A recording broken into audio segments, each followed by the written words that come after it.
Let me tell you something important that most people don't like to hear.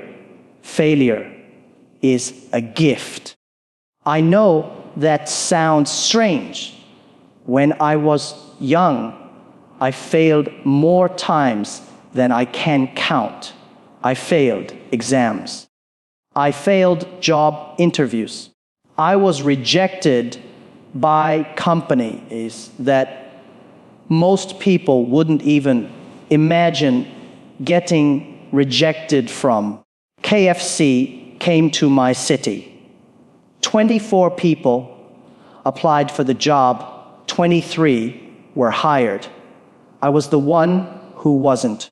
10 times I applied to Harvard, and 10 times they said no. Every time I received a rejection letter, I felt pain, of course. But more than that, I felt curiosity. I asked myself, why not me? And every no pushed me to think differently.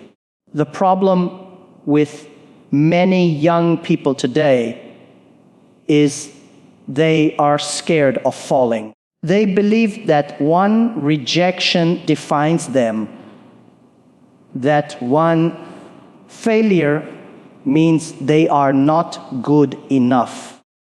That is completely wrong. If failure made me less valuable, I would never have built a business. If rejection meant the end, I would still be standing on the street offering tours in broken English. What I learned is that failure doesn't mean stop. It means start again, but better. You see, failure is like a mirror. It shows you what you missed, what you overlooked, and what you can improve. If you choose to learn from it, it becomes your most powerful teacher. Most successful entrepreneurs are not the smartest people in the room. They are the most resilient.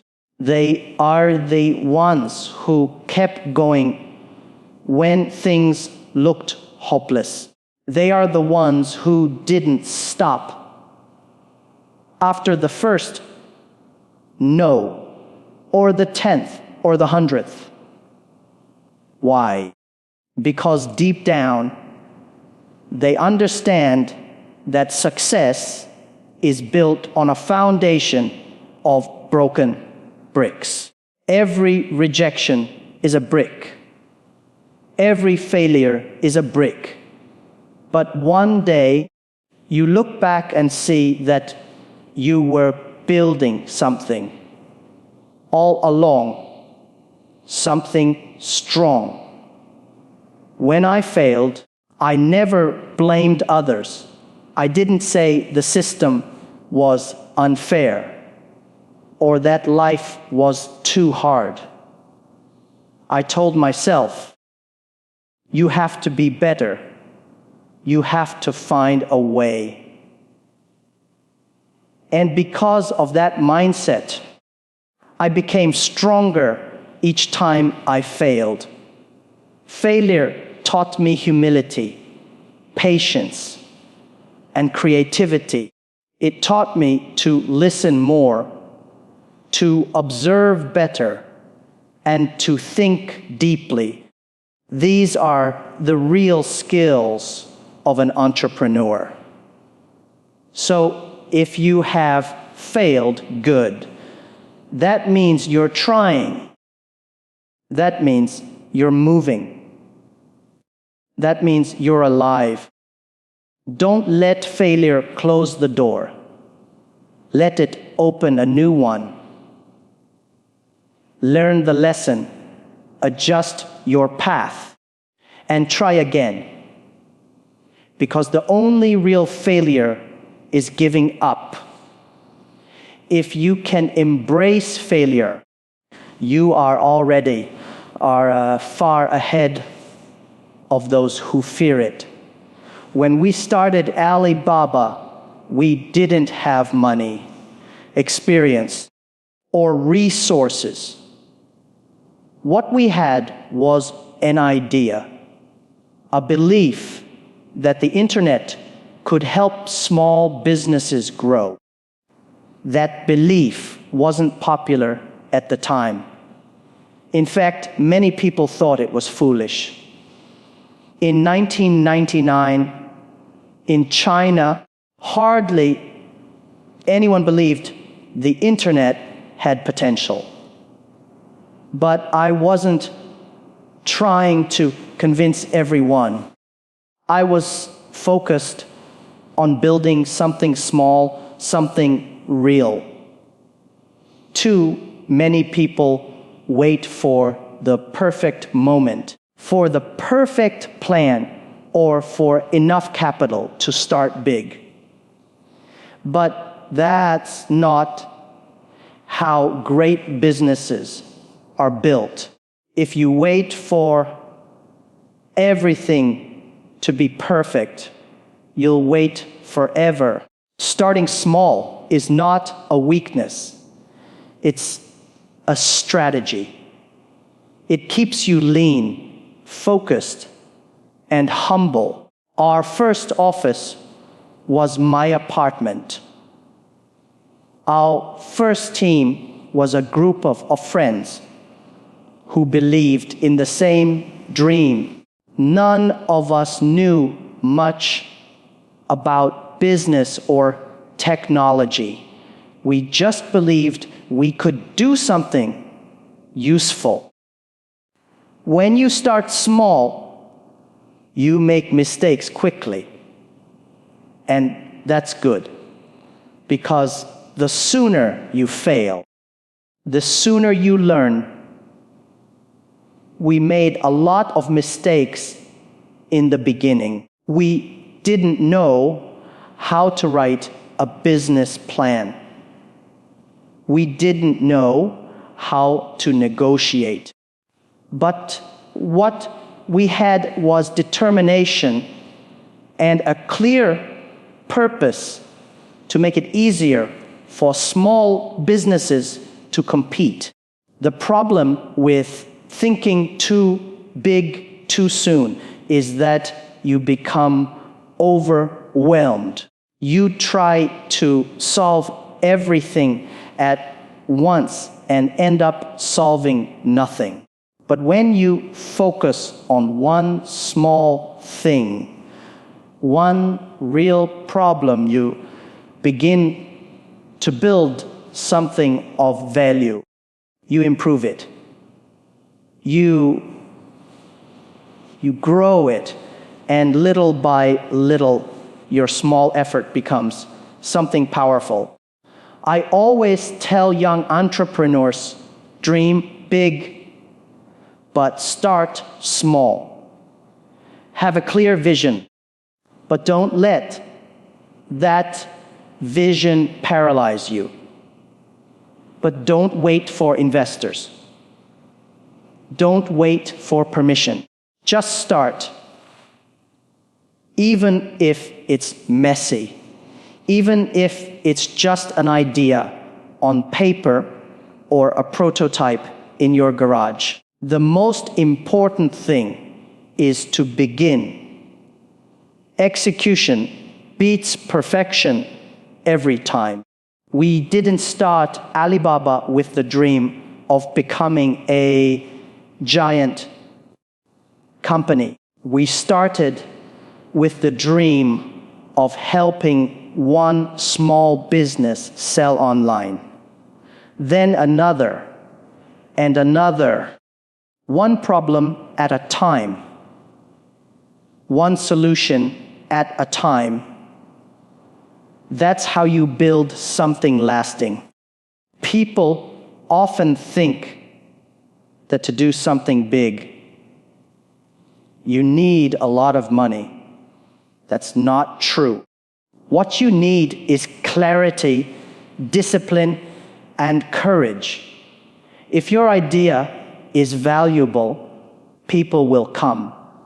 But first, you have to believe in it enough to take the first step, even if no one else does. Every empire starts with a single one of the most important decisions we made at Alibaba wasn't about technology or profit. It was about people. From the very beginning, we followed a simple principle: customers first, employees second, shareholders third. It may sound strange to some people, especially in the business world, where profit often comes first. But this principle guided every major decision we made, and it helped us grow not just faster, but better. Customers are the reason your business exists. If you take care of them, they will stay with you. They will tell others about you. They will help you grow, because trust is more powerful than advertising. In our early days, we had no money for marketing. What we had was our service. So we focused entirely on making sure the customer's experience was excellent, even if it meant losing sleep or solving the same problem over and over. We knew that a satisfied customer was more valuable than any investor. Investors might come and go, but loyal customers can build your business with you. Now, that doesn't mean we ignored our employees. In fact, they were second only to customers. Not because they were less important, but because they were the people delivering on our promises. If your employees are not happy, how can they make your customers happy? It's impossible. A leader's job is not just to manage. It's to inspire, to build a team that believes in the mission and is proud of the work they do. I always told my team, your job is not to work for me. Your job is to work for the customer. And I will support you every step of the way. Too often, companies focus only on shareholders. They worry about quarterly earnings, stock prices, and short-term returns. That's dangerous. A company that exists only to make shareholders happy will lose its soul. Shareholders are important. Of course, they are. But they are not the heart of the business. They are part of the result, not part of the foundation.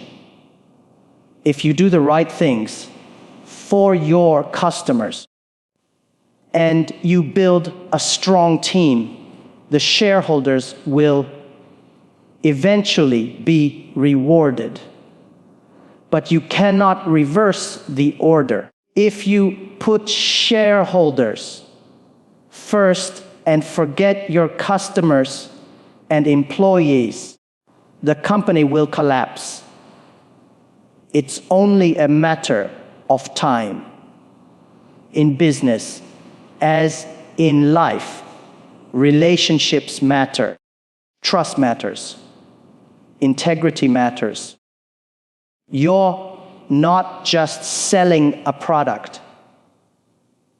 You're building a relationship with every person who interacts with your business.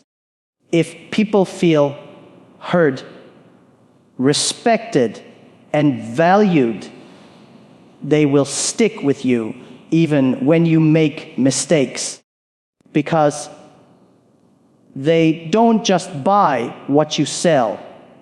They believe in what you stand for.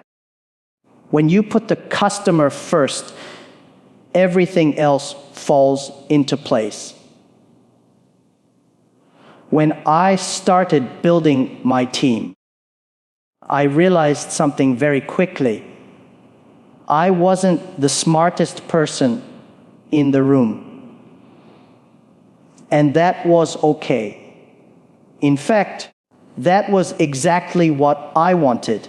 You don't build a great company by trying to be a genius in everything.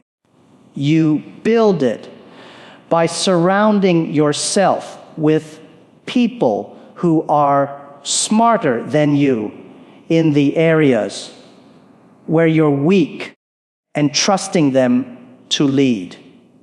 I never wrote a single line of code for Alibaba. I didn't have a deep background in finance or logistics. I was an English teacher, but I recognized talent, and more importantly, how to empower that talent. I looked for people who were not only skilled, but also passionate. People who didn't just want a job. They wanted to be part of something meaningful. A good leader doesn't need to have all the answers. A good leader knows how to ask the right questions and how to bring in the right people to find the answers. In our early days, I wasn't hiring people based on their degrees or titles. I was looking for people with character, with curiosity, and with the willingness to fight through uncertainty.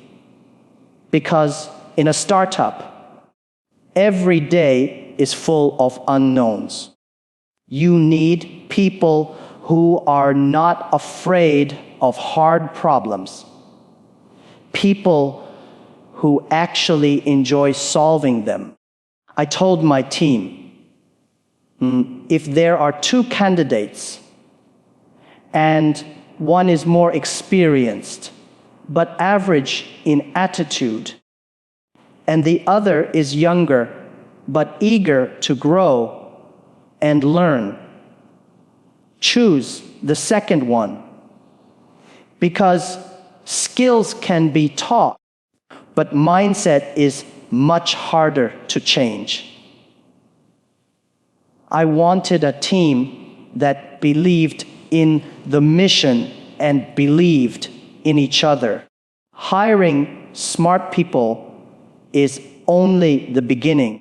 The real job of a leader is to create an environment where those people can thrive. That means listening more than speaking. More than speaking, it means encouraging ideas even when they challenge your own. It means creating a culture where people are not afraid to fail because they know failure is part of growth. I've seen too many leaders become insecure when someone on their team shines too brightly. That's a mistake. As a leader, your job is not to outshine your team. It's to help them shine. If your team is growing, learning, and innovating, your company will naturally grow with them. The best leaders build teams that eventually don't need them to function. That's when you know you've built something strong. So never be afraid to hire someone smarter than you. Don't see it as a threat. See it as an asset. Surround yourself with people who challenge you, who push the company forward, and who bring new energy to the vision you're trying to build. Because if you want to go fast, go alone. But if you want to go far, go together. One thing that every entrepreneur needs to understand early on is that success doesn't happen overnight. We live in a world that moves fast. Instant messages, instant downloads, instant gratification.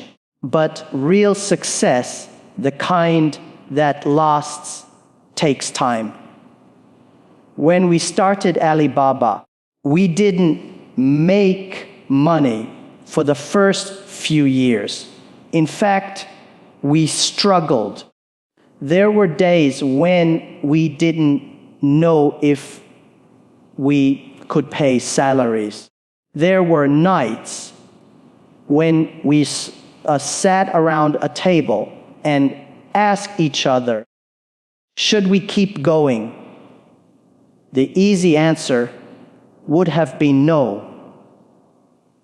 The smart answer, some might say, would have been to cut our losses and walk away. But we didn't, because we believed in what we were building. If you are looking to make quick money, unprovince every of my. Entrepreneurship is the wrong path. There are easier ways to make money than starting a company. Being an entrepreneur means you're in it for the long game. It means accepting that the road will be slow and sometimes painful. But if you stay focused, if you keep working while others quit, you will see progress. Even if it's not fast, even if it's not visible, at first something is happening. Every day you push forward, you are planting seeds. And seeds don't grow the moment you plant them. They grow when you water them every single day, even when nothing seems to be happening on the surface. Patience is not just about waiting. It's about how you behave while you wait. Are you improving your product? Are you serving your customers better? Are you building your team? Are you learning from your mistakes? These are the things that make time work for you. Every day that you persist with purpose, you are building momentum even if you can't see it yet. I often remind young entrepreneurs, slow is smooth and smooth is fast. Trying to force success too quickly leads to mistakes. It leads to shortcuts. It leads to decisions based on fear instead of wisdom. And those shortcuts often cost more in the long run than taking your time would have. The world doesn't need more people chasing speed. It needs more people building things that last. Long-term thinking is what separates those who rise and fall quickly from those who stay strong for decades. Think of any great company, any meaningful brand. They were not built in 6 months. They were built through years of trial, patience, and consistency. So don't be discouraged if things are moving slowly. Don't compare your timeline to someone else's highlight reel. Build at your own pace. Learn deeply. Improve steadily. That's how strong foundations are made. And when the time comes, when everything starts to connect, you'll be ready. Not just to succeed, but to stay successful. When you start a business, it's easy to get caught up in the numbers. How much revenue you're making, how fast you're growing, how many investors are interested. But over time, I learned that if money is the only reason you're building something, you won't last. There has to be something deeper, something more meaningful. Money is important, of course. It keeps the lights on. It pays your team. It gives you the tools to grow. But it should never be the mission. It should be the result of doing something that matters. From the beginning, our goal was never just to make money. It was to make it easier for small businesses to do business anywhere in the world. That mission gave us direction when things were uncertain. It gave us strength when the money wasn't coming in. It reminded us why we started in the first place. And it gave our team something to fight for that was bigger than themselves. When you have a mission bigger than money, it changes the way you make decisions. You start thinking long term.